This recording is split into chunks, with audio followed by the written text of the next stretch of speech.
শরীর সুস্থ রাখতে প্রয়োজন সুস্থ জীবনযাত্রা, আর তার জন্য দরকার নিয়ম। দৈনন্দিন জীবনে ফ্যাটি লিভার থেকে শুরু করে দুর্বলতা, গ্যাস্ট্রিকের সমস্যার মতো ধরনের বিভিন্ন শারীরিক সমস্যা জীবনের অংশ হয়ে উঠেছে। সেই সংক্রান্ত একাধিক বিষয় এবার উঠে এলো দেশ বিদেশের বিভিন্ন চিকিৎসকদের আলোচনায়। পিয়ারলেস হাসপাতাল এবং বিকে রায় ফাউন্ডেশনের উদ্যোগে আয়োজন করা হলো মেডিকন ইন্টারন্যাশনাল 2024। এটি ছিল তাদের অ্যাডভান্স ক্লিনিক্যাল মেডিসিনের ওপর নবম ইন্টারন্যাশনাল কনফারেন্স, যেখানে দেশ বিদেশের চিকিৎসা বিজ্ঞানে নতুন নতুন গবেষণা, ক্লিনিক্যাল মেডিসিনের ওপর বিভিন্ন নতুন তথ্য নিয়ে আলোচনা করা হলো। ফ্যাকাল্টি আছে সব মিলিয়ে 52 জন।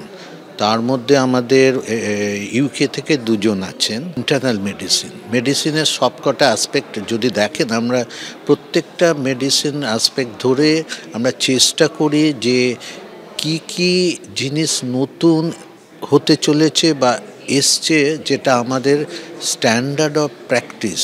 অনেকগুলো স্টাডি দেখিয়েছে ব্যালেন্স ফ্লুইড দিয়ে কোনো লাভ হয় না। নর্মাল স্যালাইন, যেটা খুব চিপ, আমরা অনেক দিন ধরে ইউজ করছিলাম।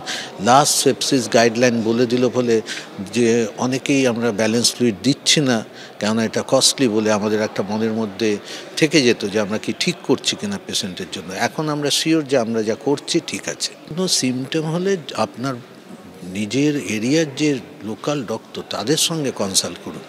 গুগল ডক্টর থেকে কিন্তু ডাক্তারি করাটা ঠিক নয়। বিজ্ঞান তো সারা পৃথিবীতে এগোচ্ছে, যে প্রতিকূলতাগুলো আমাদের আছে তার মধ্যে দিয়ে দাঁড়িয়ে বিজ্ঞানের সবটুকু সৌন্দর্যকে আহরিত করে মানুষের কাছে কিভাবে পৌঁছে দেওয়া যায়, সেই জন্যই এই ভাব বিনিময় এবং চিন্তার বিনিময়ের যে অঙ্গনগুলো সেগুলো সহায়ক হয়। তো আমরা আজকে যে এখানে আলোচনাটা হচ্ছে, এই আলোচনাটাও সেই দিকে নতুন দিক নির্দেশ করবে, এই আশাটাই করা যায়। যতজনের ফ্যাটি লিভারের রিপোর্ট নিয়ে মানুষ ঘুরে বেড়ায়, ততজনের লিভার খারাপ, এটা একটা অদ্ভুত রকমের ভুল ভাবনা।